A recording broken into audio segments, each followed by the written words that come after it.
Cepat, cukup gua satu pakai 186 MB lah, hujan.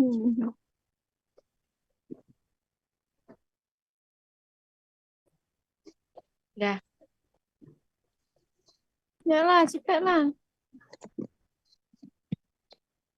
Assalamualaikum warahmatullahi wabarakatuh.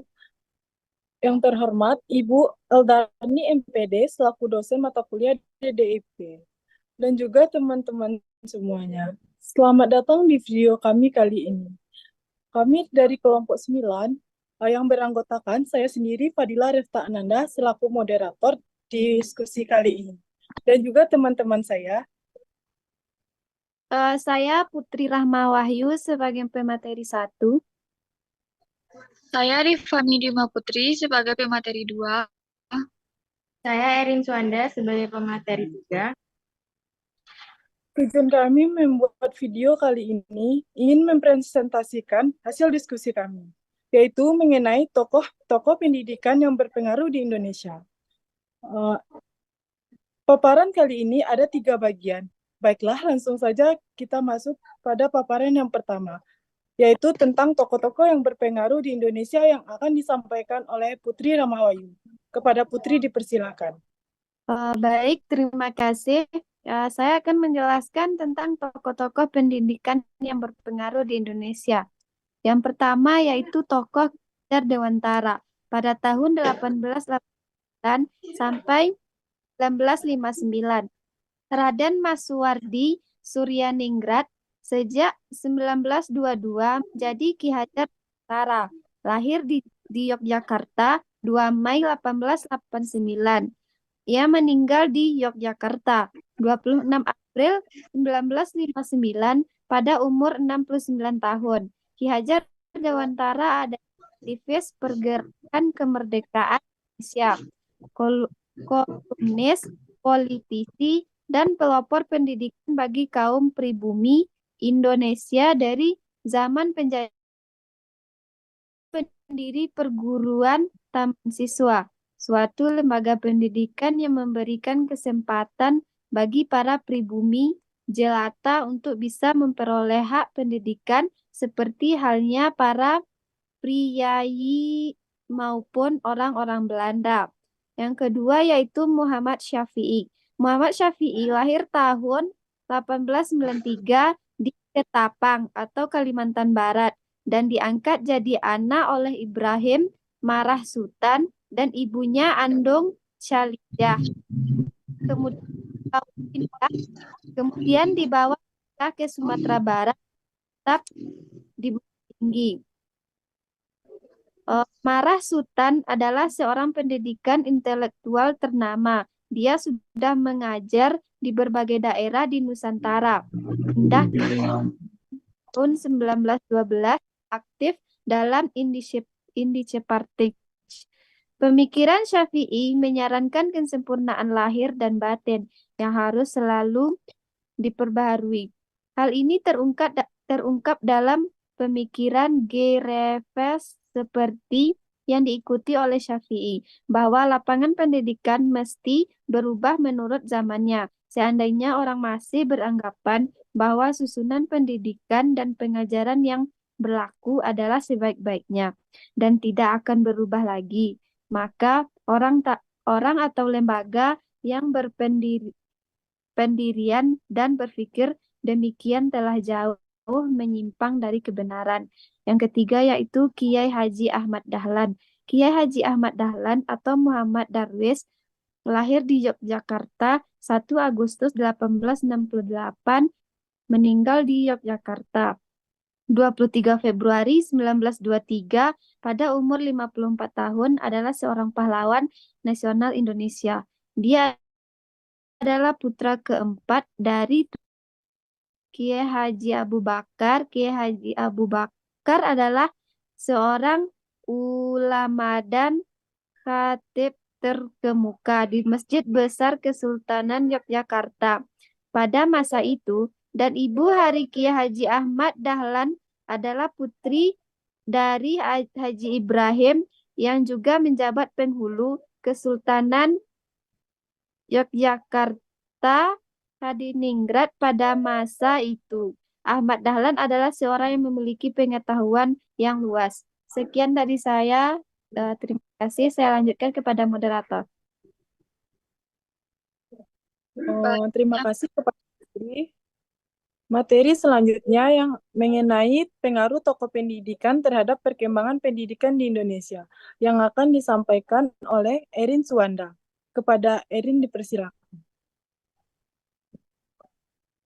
Baiklah, saya di sini akan memberikan materi tentang pengaruh tokoh-tokoh pendidikan terhadap perkembangan pendidikan di Indonesia. Yang pertama ada Kiai Hajar Dewantara, yaitu beliau mengatakan bahwa pendidikan yang menekankan pada aspek intelektual belaka hanya akan menjauhkan peserta didik dari masyarakat, dan ternyata pendidikan sampai sekarang ini hanya menekankan pada pengembangan daya cipta dan kurang memperhatikan pengembangan oleh rasa dan kerasa. Jika berlanjut terus, akan menjadikan manusia kurang humanis atau manusiawi. Ki Hajar Dewantara membedakan antara sistem pengajaran dan pendidikan. Menurutnya, pengajaran bersifat memerdekakan manusia dari aspek hidup lahirlah kemiskinan dan kebodohan.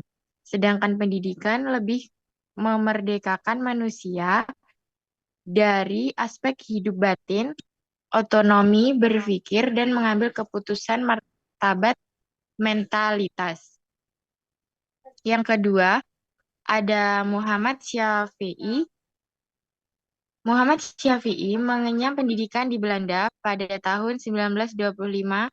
Beliau kembali ke Indonesia untuk mengabdikan ilmunya. Cita-cita tersebut diwujudkan dengan mengelola sebuah sekolah yang kemudian dikenal Sekolah INS, Kayu Tanam. Sekolah ini lebih dikenal dengan nama Sekolah Kayu Tanam, sebab sekolah ini didirikan di kayu tanam akibat kemampuan Syafi'i mengelola sekolah ini kemudian tersohor dengan nama Ruang Pendidikan. Indonesia Netherlands School atau RPINS Kayu Tanam. Tujuan utama Syafi'i mendirikan INS adalah untuk mendidik agar anak-anak dapat berdiri sendiri atas usaha sendiri dengan jiwa yang merdeka. Berdasarkan pemikiran Muhammad Syafi'i tentang pembelajaran ditekankan kepada siswa sudah tercantum pada kurikulum 2013. Selanjutnya ada Kiai Haji Ahmad Dahlan. Menurut Kiai Haji Ahmad Dahlan, bahwa sistem pendidikan dan pengajaran agama Islam di Indonesia yang paling baik adalah sistem pendidikan yang mengikuti sistem pondok pesantren, karena di dalamnya diresapi dengan suasana keagamaan, sedangkan sistem pengajaran mengikuti sistem madrasah atau sekolah. Dan semangat yang sama, belakangan ini sekolah-sekolah Islam tengah berpacu menuju peningkatan mutu pendidikan, satu-satunya model sekolah full day school. Tujuan akhir pendidikan yang dikemukakan oleh Kiai Haji Ahmad Dahlan adalah lahirnya manusia-manusia baru yang mampu tampil sebagai ulama intelek atau intelek ulama, yaitu seorang muslim yang memiliki ketangguhan iman dan ilmu yang luas, kuat jasmani dan rohani. Selanjutnya ada Rahman El Yunusiyah, yaitu mendirikan Diniyah Putri pada tahun 1923 di Padang Panjang, Sumatera Barat. Lembaga ini adalah sekolah khusus perempuan pertama di Indonesia yang memfokuskan pendidikan pada pemberdayaan dan pengembangan perempuan. Pendirinya menjadi tonggak awal pendidikan formal bagi perempuan yang pada masa itu sangat terbatas aksesnya. Rahman melihat pentingnya pendidikan bagi perempuan sebagai jalan untuk membangun masyarakat yang lebih baik. Sekian materi yang bisa saya sampaikan, saya kembalikan kepada moderator.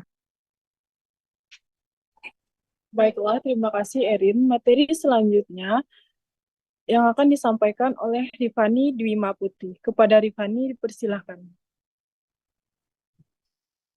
Baik, saya akan menjelaskan materi kelebihan dan kekurangan tokoh yang berpengaruh dalam pendidikan di Indonesia. Yang pertama, tokoh Ki Haji Dewantara. Kelebihannya yaitu Ki Hajar Dewantara mengajarkan konsep pendidikan yang tidak hanya berfokus pada intelektualitas, tetapi juga pada pengembangan karakter, moral, dan kepribadian siswa. Filosofinya tentang Ingarso Sung Handayani memberikan kerangka kerja yang komprehensif untuk pembelajaran. Yang kedua, pendiri Taman Siswa. Dia mendirikan taman siswa yang memberi akses pendidikan kepada masyarakat pribumi yang pada masa kolonial sangat terbatas. Kekurangannya yaitu, yang pertama, pembatasan inovasi pendidikan modern. Beberapa kritikus menyebut bahwa fokus Ki Hajar Dewantara pada pendidikan berbasis kebudayaan lokal dapat membatasi penerapan teknologi modern dan inovasi pendidikan global. Yang kedua, keterbatasan implementasi di masa kini. Filosofi pendidikan Ki Hajar Dewantara terkadang sulit diterapkan secara langsung di era modern yang menekankan kompetisi global, terutama dalam hal penerapan teknologi dan kurikulum berbasis kompetensi. Yang kedua, Raden Ajeng Kartini. Kelebihannya yaitu pemikiran revolusioner tentang pendidikan perempuan. Kartini adalah pelopor emansipasi pendidikan untuk perempuan. Ia menekankan pentingnya pendidikan sebagai alat untuk membebaskan perempuan dari belenggu ketidakadilan sosial. Kekurangannya, tidak membentuk institusi pendidikan formal. Kartini lebih dikenal karena ide-idenya dalam surat-suratnya, tetapi tidak mendirikan lembaga pendidikan formal, seperti beberapa tokoh lainnya, sehingga dampaknya pada pendidikan langsung mungkin tidak sekuat yang lain. Yang ketiga, Dewi Sartika. Kelebihannya, pendiri sekolah khusus perempuan pertama di Indonesia. Dewi Sartika mendirikan sekolah istri yang menyediakan pendidikan dasar bagi perempuan, terutama untuk keterampilan praktis yang bisa membantu mereka lebih mandiri. Kekurangannya yaitu fokus pada keterampilan praktis. Pendidikan yang diberikan lebih berfokus pada keterampilan praktis daripada pendidikan akademik tinggi yang mungkin terbatas dalam menghadapi tuntutan pendidikan modern. Yang keempat, Kiai Haji Ahmad. Kelebihannya yaitu pendiri Muhammadiyah. Organisasi ini menjadi salah satu lembaga pendidikan terbesar di Indonesia, menggabungkan pendidikan agama dan pendidikan umum dalam kurikulumnya. Kekurangannya yaitu keterbatasan pada komunitas tertentu. Meskipun konsepnya sangat progresif, penerapannya lebih terbatas pada kalangan Muslim, sehingga dampak langsungnya mungkin belum dirasakan oleh komunitas non-Muslim di Indonesia.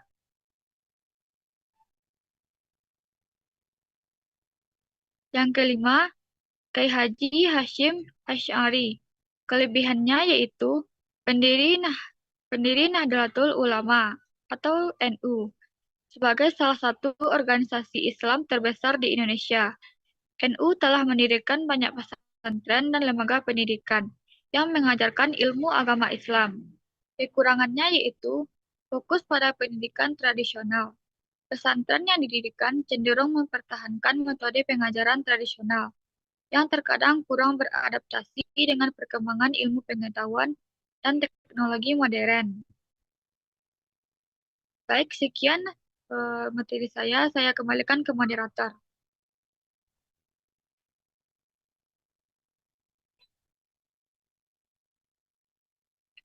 Baiklah, kesimpulannya, penyelenggaraan pendidikan tersebut dirancang dengan sangat bagus dan tujuannya sangat bagus pula. Begitu banyak pula tokoh pendidikan yang berjuang untuk mengembangkan pendidikan yang ada di negaranya, baik tokoh pendidikan luar maupun dalam. Mereka mengorbankan waktu, tenaga, dan pikiran akan memajukan bangsanya agar tidak ketinggalan dari bangsa lain. Semangat juang tokoh pendidikan zaman dahulu sangat berpengaruh. Mereka adalah orang-orang yang membuka uh, pintu pendidikan untuk generasi penerus agar tidak uh, putus dengan dunia pendidikan. Baiklah, itulah penyampaian materi dari kelompok kami. Maaf jika belum sempurna, karena yang sempurna hanya milik Sang Cipta. Baiklah, akhir kata, Assalamualaikum warahmatullahi wabarakatuh.